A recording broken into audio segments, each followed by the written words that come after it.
ಕೈ ಮುಗಿ ಹಿಂಗೆ ಗವ್ಯ, ಕೈ ಮುಗಿ ಬೌಲ್ ಕೊಡಿಲಿ. ಕೈ ಮುಗಿರಿ ಈ ಕಡೆ ಮಮ್ಮಿ. ಹಾಯ್, ಏನ್ ತಿಂತಿದ್ಯಾ?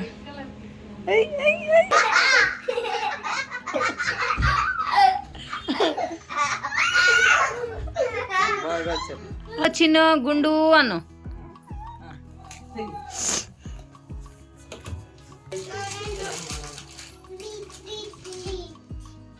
ಹಾಯ್ ಹಲೋ ನಮಸ್ತೆ, welcome back to our channel Gavya vlogs in Kannada. ಎಲ್ಲರೂ ಹೇಗಿದ್ದೀರಾ? ನಾನಂತೂ ತುಂಬ ಚೆನ್ನಾಗಿದ್ದೀನಿ.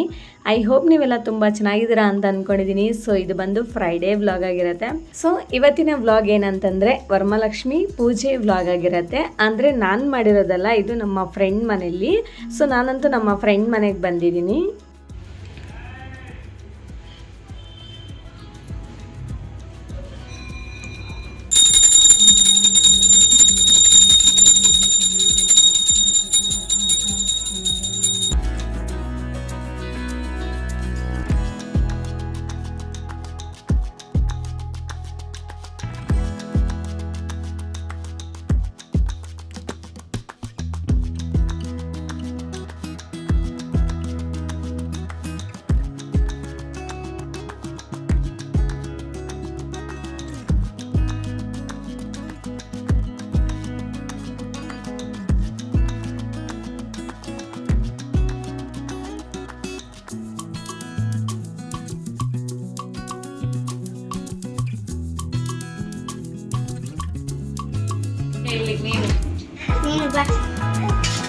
ಇಲ್ಲಿಗೆ ಬಾ, ನೀನು ಇಲ್ಲಿ ಪಕ್ಕವ ಇಬ್ರು ಹಿಂಗ್ ಇಟ್ಕೋ.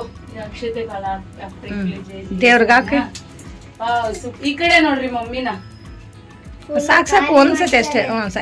ರೈಟ್ ಹ್ಯಾಂಡ್ ರೈಟ್ ಹ್ಯಾಂಡ್ ಅಲ್ಲಿ ಹಾಕು. ಸಾಕು, ಹಿಂಗ್ ಮುಕ್ಕೊಳ್ರಿ. ಸಾಕು ಸಾಕು ಸಾಕು ಸಾಕು. ಕೈ ಮುಗಿ ಹಿಂಗೆ ಗವ್ಯ, ಕೈ ಮುಗಿ ಬೌಲ್ ಕೊಡಿಲಿ. ಕೈ ಮುಗಿರಿ ಈ ಕಡೆ ಮಮ್ಮಿ ನೋಡಿ. ಇಲ್ಲಿ ಗಮ್ಯ, ನೀನ್ ಈ ಕಡೆ ಬಾ, ಇನ್ನೊಂದ್ ಸ್ವಲ್ಪ ಹಿಂದೆ ಬಾ. ಇವಳು ನನ್ನ ಫ್ರೆಂಡು ರೋಜಾ ಅಂತ. ಸೊ ನಮ್ಮ ಅಕ್ಕನ ಮನೆ ಹತ್ರನೇ ಇರೋದು. ಸೊ ಬಿಫೋರ್ ಮ್ಯಾರೇಜಿಂದನೂ ತುಂಬ ನಾವು ಕ್ಲೋಸ್ ಫ್ರೆಂಡ್ಸು. ಸೊ ಹಾಗೆ ವರಮಹಾಲಕ್ಷ್ಮಿಗೆ ಬಂದಿದ್ಯಾ ಬಾ ಪೂಜೆಗೆ ಅಂತ ಕರೆದ್ಲು. ಸೊ ಬಂದಿದ್ದಾಯಿತು. ಲಕ್ಷ್ಮಿನ ಅಂತೂ ತುಂಬ ಅಂದರೆ ತುಂಬ ಚೆನ್ನಾಗಿ ಅಲಂಕರಣ ಮಾಡಿದ್ದಾಳಲ್ವ, ನನಗಂತೂ ಸಖತ್ ಇಷ್ಟ ಆಯಿತು. ಆ್ಯಂಡ್ ತುಂಬ ಭಕ್ತಿಯಿಂದ ಅವಳು ಎಷ್ಟು ಚೆನ್ನಾಗಿ ಅಲಂಕರಣ ಮಾಡಿದ್ದಾಳೆ. ಆ್ಯಂಡ್ ಇನ್ನು ವರಮಹಾಲಕ್ಷ್ಮಿಗೆ ಮ್ಯಾಕ್ಸಿಮಮ್ ಇಲ್ಲಿ ಬರಲ್ಲ. ಸೊ ಇವತ್ತಂತೂ ಬಂದಿದ್ದಾಯಿತು. ಇನ್ನು ಹಾಗೆ ಬಂದು ಅರ್ಶಿನ ಕುಂಕುಮ ಎಲ್ಲ ತೊಗೊಳಕಂತ ಬಂದೆ. ಎಷ್ಟು ಬೆಳಗ್ಗೆ ಬೇಗ ಎದ್ದು ಅರ್ಲಿ ಮಾರ್ನಿಂಗಿಂದ ಸ್ಟಾರ್ಟ್ ಮಾಡಿದ್ದಾಳೆ ಪೂಜೆ ಮಾಡಲಿಕ್ಕೆ. ಸೊ ಇವಾಗಂತೂ ಟೈಮ್ ಆಲ್ರೆಡಿ 9 o'clock ಆಗ್ತಿದೆ. ಸೊ ಇಷ್ಟೊತ್ತಿಗೆ 9 o'clock, ವಿತಿನ್ 9 o'clock ಅಂತೂ ಎಷ್ಟು ನೀಟಾಗಿ ಪೂಜೆನೆಲ್ಲ ಮಾಡಿದ್ದಾಳೆ. ಸೊ ನಮಗೆ ಇಲ್ಲಿ ಫಸ್ಟು ಅರ್ಶಿನ ಕುಂಕುಮ ಎಲ್ಲ ಕೊಡ್ತಿದ್ದಾಳೆ. ಇನ್ನು ಇಲ್ಲಿ ಪೂಜೆ ಎಲ್ಲ ಮುಗಿಸ್ಕೊಂಡು ಇನ್ನು ನಾನಂತೂ ಅತ್ತೆ ಮಾವ ಊರಿಗೆ ಹೋಗ್ಲಿಕ್ಕಿದೆ. ಅಂದರೆ ನಮ್ಮ ಹಸ್ಬೆಂಡ್ ಅವ್ರ ಹೋಮ್ಗೆ ಹೋಗಬೇಕು. ಯಾಕೆ ಅಂತಂದರೆ ಲಾಸ್ಟ್ ವೀಕ್ ಹೋಗಿದ್ನಲ್ವ. ಸೊ ಆವಾಗ ಕೂಡ ಸತ್ಯನಾರಾಯಣ ಸ್ವಾಮಿ ಪೂಜೆ ಡಿಲೇ ಮಾಡಿದ್ವಲ್ಲ. ಸೊ ಆ ಪೂಜೆನ ಈ ಸ್ಯಾಟರ್ಡೆ ಮಾಡಲಿಕ್ಕೆ ಇದೆ. ಸೊ ಹಾಗಾಗಿ ಇನ್ನು ನಾನು ಊರಿಗೆ ಹೊರಡಬೇಕೀಗ. ಆದಷ್ಟು ಈಗ ಬಸ್ಸಸ್ ಕೂಡ ಇವತ್ತು ಫ್ರೀ ಇರುತ್ತೆ ಅಂತ ಹೇಳಿ ಇನ್ನು ಇವತ್ತೇ ಹೋಗ್ತಾ ಇದ್ದೀನಿ. ಇವಳು ಬಂದು ನನ್ನ ಫ್ರೆಂಡ್ ಮಗಳು. ಸೊ ಮಕ್ಕಳಿಗೆಲ್ಲ ಎಷ್ಟು ಚೆನ್ನಾಗಿ ಅರ್ಶಿನ ಕುಂಕುಮ ಎಲ್ಲ ಕೊಡ್ತಿದ್ದಾಳೆ. ಮನೇಲಿ ದೊಡ್ಡವ್ರು ಏನು ಮಾಡ್ತಾರೋ ಮಕ್ಕಳು ಕೂಡ ಅದನ್ನೇ ಮಾಡ್ತಿರ್ತಾರೆ. ಆ್ಯಂಡ್ ಅದೆಲ್ಲ ಮಾಡ್ಲಿಕ್ಕೆ ಕೂಡ ಅವ್ರಿಗೆ ತುಂಬ ಕ್ಯೂರಿಯಾಸಿಟಿ ಇರುತ್ತೆ. ಆ್ಯಂಡ್ ಇವಳು ತುಂಬ ಇಂಟ್ರೆಸ್ಟಿಂದ ಮಾಡ್ತಿದ್ದಾಳೆ. ತುಂಬ ಖುಷಿ ಆಯಿತು ನನಗಂತೂ. ಹಾಗೆ ನಮ್ಮ ಫ್ರೆಂಡ್ ಮನೆಯಿಂದ ನಮ್ಮ ಮಾಮನ ಮನೆಗೆ ಬಂದೆ. ಅಂದರೆ ನಮ್ಮಮ್ಮನಿಗೆ ಕಸಿನ್ ಆಗಬೇಕು. ಸೊ ಇಲ್ಲಿ ಅತ್ತೆ ಅರ್ಶಿನ ಕುಂಕುಮ ತಗೋಬಾ ಅಂತ ಕರೀತಾ ಇದ್ರು. ಸೊ ಹಾಗೆ ಇಲ್ಲಿ ಬಂದುಬಿಟ್ಟು ಇನ್ನು ಅರ್ಶಿನ ಕುಂಕುಮ ತಗೊತಾ ಇದ್ದೀನಿ. ಆ್ಯಂಡ್ ನಮ್ಮ ಅತ್ತೆ ಇನ್ನೂ ಪೂಜೆಗೆಲ್ಲ ಜೋಡಿಸ್ತಾ ಇದ್ರು. ಅಂದರೆ ಇನ್ನು ಪೂಜೆ ಎಲ್ಲ ಮಾಡಲಿಕ್ಕೆ ಅವರು ಸ್ಟಾರ್ಟ್ ಮಾಡ್ತಾಯಿದ್ರು. ಸೊ ಹಾಗೆ ಫಸ್ಟು ನನಗೆ ಕೂಡ ಅವರು ಅರ್ಶಿನ ಕುಂಕುಮ ಎಲ್ಲ ಕೊಟ್ಟರು.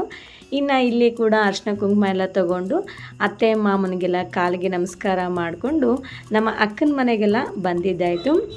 ಸೊ ಇಷ್ಟು ಮನೆಗೆಲ್ಲ ಹೋಗಿದ್ದೀರಾ ಅಂತ ನೀವು ಅಂದ್ಕೋಬೋದು. ಸೊ ಇವರೆಲ್ಲ ಆಲ್ಮೋಸ್ಟ್ ನಮ್ಮ ಒಂದೇ ಏರಿಯಾದಲ್ಲೇ ಇರೋದು. ಅಂದರೆ ಪಕ್ಕದ ಬಿಲ್ಡಿಂಗಲ್ಲೇ ಇರೋದು ಇವರೆಲ್ಲರೂ ಕೂಡ. ಸೊ ಮನೆಗೆ ಹೋದರೆ ಮಾತ್ರ ಎಲ್ಲರನ್ನೂ ಕೂಡ ಕಂಪಲ್ಸರಿ ಮಾತಾಡಿಸ್ಕೊಂಡೇ ಬರ್ತೀನಿ. ಎಲ್ಲರ ಮನೆಗೆ ಹೋಗೇ ಬರ್ತೀನಿ. ಅಂದರೆ ಎಲ್ಲ ನಾನು ಬಿಫೋರ್ ಮ್ಯಾರೇಜ್ ಕೂಡ ಇಲ್ಲಿ ನಮ್ಮ ಅಕ್ಕನ ಮನೆಯಲ್ಲೇ ಅಲ್ವಾ ಇದ್ದಿದ್ದು. ಸೊ ಇವರೆಲ್ಲ ತುಂಬ ಕ್ಲೋಸ್ ಇರೋರು. ಸೊ ಇವ್ರನ್ನೆಲ್ಲ ಮಾತಾಡಿಸಿಲ್ಲ ಅಂತಂದರೆ ಇನ್ನು ಬೇಜಾರಾಗ್ಬಿಡ್ತಾರೆ. ಸೊ ಹಾಗೆ ಯಾವಾಗ ನಮ್ಮ ಅಕ್ಕನ ಮನೆಗೆ ಹೋದರೂ ಕೂಡ ಇವ್ರನ್ನೆಲ್ಲರನ್ನೂ ಮಾತಾಡಿಸ್ಕೊಂಡೇ ಬರ್ತೀನಿ. ಇನ್ನು ನಮ್ಮ ಅಕ್ಕನ ಮನೆಗೆ ಬಂದಿದ್ದಾಯಿತು. ಸೊ ರಕ್ಷಾಬಂಧನ್ ಕೂಡ ಮಂಡೇ ಬಂದಿದೆ ಅಲ್ವಾ. ಸೊ ಇನ್ನು ನೆಕ್ಸ್ಟ್ ಮಂಡೇ ಎಲ್ಲ ಬಂದು ರಾಖಿ ಕಟ್ಟೋಕ್ಕಾಗಲ್ಲ ಅಂತ ಹೇಳಿಬಿಟ್ಟು ಇಲ್ಲಿ ನಮ್ಮ ಅಣ್ಣನಿಗೆ ರಾಖಿ ಕಟ್ತಾ ಇದ್ದೀನಿ. ಆಮೇಲೆ ಇವನು ನನ್ನ ಪುಟಾಣಿ ತಮ್ಮ ಯಶವಂತ್ ಅಂತ, ಸೊ ಅವನಿಗೆ ಕೂಡ ರಾಖಿ ಕಟ್ತಾ ಇದ್ದೀನಿ. ಇವನ್ ಬಂದು ನಮ್ಮ ಚಿಕ್ಕಮ್ಮನ ಮಗ. ಆಕ್ಚುಲಿ ನಾನು ಬಿಫೋರ್ ಮ್ಯಾರೇಜು ಇವರು ನಮ್ಮ ಚಿಕ್ಕಮ್ಮನ ಮಕ್ಕಳಿಗೆ ಇಬ್ಬರಿಗೆ ಮತ್ತು ನಮ್ಮ ಅಣ್ಣನಿಗೆ 3 ಜನಕ್ಕೆ ರಾಖಿ ಕಟ್ತಿದ್ದೆ. ಆ್ಯಂಡ್ ನನಗೆ ಪರಿಚಯ ಆಗಿರೋರು ಒಂದು 3 ಜನ ತಮ್ಮಂದಿರಿದ್ದಾರೆ, ಸೊ ಅವ್ರಿಗೆ ಕೂಡ ರಾಖಿ ಕಟ್ತಿದ್ದೆ. ಸೊ ಇಯರ್ಲಿ ನಾನಂತೂ 6 ಮೆಂಬರ್ಸ್ಗೆ ರಾಖಿ ಕಟ್ತಿದ್ದೆ. ಬಟ್ ಈ ಇಯರ್ ಅಂತೂ ಈ 3 ಮೆಂಬರ್ಸ್ಗೆ ಮಾತ್ರ ರಾಖಿ ಕಟ್ತಾ ಇದ್ದೀನಿ. ಇನ್ನೊಂದು 3 ಮೆಂಬರ್ಸು ಅವರು ಏನೋ ಫಂಕ್ಷನಿಂದ ನಾವು ಆಚೆ ಹೋಗಿದ್ದೀವಿ ಅಂತ ಹೇಳಿದ್ರು, ಸೊ ಅವರಂತೂ ಸಿಕ್ಕಿಲ್ಲ, ರಾಖಿ ಕಟ್ಟೋಕ್ಕಾಗಿಲ್ಲ. ನಾನಿನ್ನು ಮತ್ತೆ ಮಂಡೇ ಬಂದೆಲ್ಲ ರಾಖಿ ಕಟ್ಟೋಕ್ಕಾಗಲ್ಲ ಅಂತ ಹೇಳಿ ಇವಾಗೇ ಕಟ್ತಾ ಇದ್ದೀನಿ. ಇವರಿಬ್ಬರು ನಮ್ಮ ಚಿಕ್ಕಮ್ಮನ ಮಕ್ಕಳು, ಅಂದರೆ ನಮ್ಮ ಅಮ್ಮನಿಗೆ ಸ್ವಂತ ತಂಗಿ ಅಲ್ಲ, ಸೊ ಅವರು ಕೂಡ ಕಸಿನ್ನೇ ಆಗಬೇಕು. ಇನ್ನು ನನ್ನ ತಮ್ಮಂದಿರು ಬಂದು ದೊಡ್ಡ ಡೈರಿ ಮಿಲ್ಕ್ ಚಾಕ್ಲೇಟ್ ಕೊಟ್ಟರು. ಆಮೇಲೆ ನಮ್ಮ ಅಣ್ಣ ಅಂತ ದುಡ್ಡು ಕೊಟ್ಟರು. ಸೊ ಅವ್ರು ಕೊಟ್ಟಿರೋ ಗಿಫ್ಟ್ ಅಂತೂ ಅದೇನೆ, ನನಗಂತೂ ಸಖತ್ ಇಷ್ಟ ಆಯಿತು. ಬಟ್ ನಾವು ಎಕ್ಸ್ಪೆಕ್ಟ್ ಮಾಡೋದು ದುಡ್ಡಲ್ಲ, ಯಾರೇ ಆಗಲಿ, ಬಟ್ ಅಣ್ಣ ಆಗಲಿ ತಮ್ಮ ಆಗಲಿ ಚೆನ್ನಾಗಿರಬೇಕು, ಅವ್ರಿಗೂ ಒಳ್ಳೇದಾಗಲಿ ಅನ್ನೋ ಖುಷಿಯಿಂದ ನಾವು ರಾಖಿ ಕಟ್ತೀವಿ ಅಷ್ಟೇ. ಸ್ವಲ್ಪ ಜನ ಆ ಥರನೂ ಯೋಚನೆ ಮಾಡ್ತಾರೆ, ದುಡ್ಡಿನಗೋಸ್ಕರ ರಾಖಿ ಕಟ್ತಾರೆ ಅಂತ ಹೇಳಿ. ಅದು ತಪ್ಪು ಆ್ಯಕ್ಚುಲಿ. ಸೊ ಆ ಥರ ಯಾರೂ ಯೋಚನೆ ಮಾಡಬಾರ್ದು, ಎಲ್ಲರಿಗೂ ಒಳ್ಳೇದಾಗಬೇಕು ಅನ್ನೋ ಒಂದೇ ಆಸೆಯಿಂದ ರಾಖಿ ಕಟ್ತಾರೆ ಅಷ್ಟೇ. ಆಮೇಲೆ ಇವನು ಬಂದು ನಮ್ಮ ಅಕ್ಕನ ಮಗ ಚಿಕ್ಕವನು, ಅವನಿಗೆ 2 ಮಂತ್ಸ್ ಕಂಪ್ಲೀಟ್ ಆಯಿತು. ಇನ್ನು ನಂಬರ್ 2 ಅಂತ ಬರೆದ್ಬಿಟ್ಟು ಅವನಿಗೆ ಸ್ವಲ್ಪ ಫೋಟೋ ಶೂಟ್ ಮಾಡಿದೆ. ಜಾಸ್ತಿ ಡೆಕರ್ ಮಾಡೋಕ್ಕಂತೂ ಆಗಿಲ್ಲ, ಬಿಕಾಸ್ ನಾನು ಬೇರೆ ಊರಿಗೆ ಹೋಗ್ಬೇಕಿತ್ತಲ್ವ. ಸೊ ಇನ್ನು ಟೈಮ್ ಆಗಿಬಿಡುತ್ತೆ ಅಂತ ಹೇಳಿಬಿಟ್ಟು ಇನ್ನು ಫಾಸ್ಟಾಗಿ ಈ ಥರ ನಂಬರ್ 2 ಅಂತ ಹಾಕ್ಬಿಟ್ಟು ಸ್ವಲ್ಪ ಫೋಟೋಶೂಟ್ ಮಾಡಿದೆ ಅಷ್ಟೇ. ಆಮೇಲೆ ಗವ್ಯ ಬಂದು ಇಲ್ಲಿ ಅವನಿಗೆ ರಾಖಿ ಕಟ್ತಾ ಇದ್ದಾಳೆ.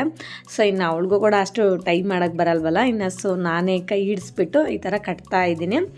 ಸೊ ರಾಖಿ ಕಟ್ಟಿದ್ದು ಆದಮೇಲೆ ಇವನಿಗೆ ಸ್ವಲ್ಪ ವೀಡಿಯೋಸ್ ಮಾಡಿದೆ. ಇನ್ನು ಅವನಂತೂ ಅಳೋಕ್ಕೆ ಶುರು ಮಾಡ್ಕೊಂಬಿಟ್ಟ. ಇವಾಗ ನಮ್ಮ ಗಮ್ಯ ಬಂದು ದೊಡ್ಡವನಿಗೆ ರಾಖಿ ಕಟ್ತಾ ಇದ್ದಾಳೆ. ಒಂದು ನಿಮಿಷ, ಇದು ಈ ಕೈಯಲ್ಲಿ ಸ್ವಲ್ಪ ಈ ಕೈಯಲ್ಲಿ ಈ ಬರಲ್ಲ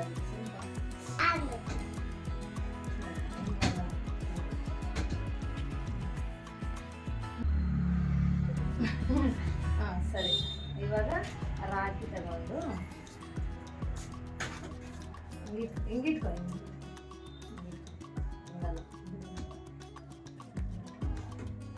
ಕೈ ಇಡೋ,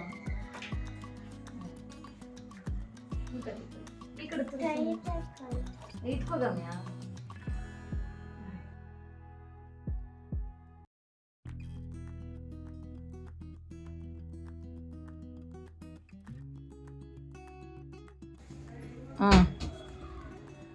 ತಿನ್ನ, ಕಚ್ಕೋ,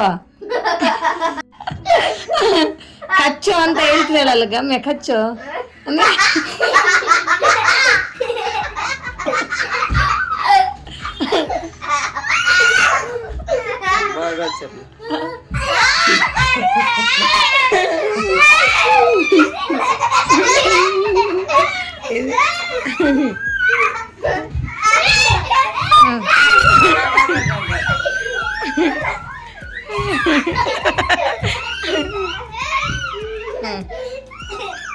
ಫುಲ್ ತರು ಚಿನ್ನು.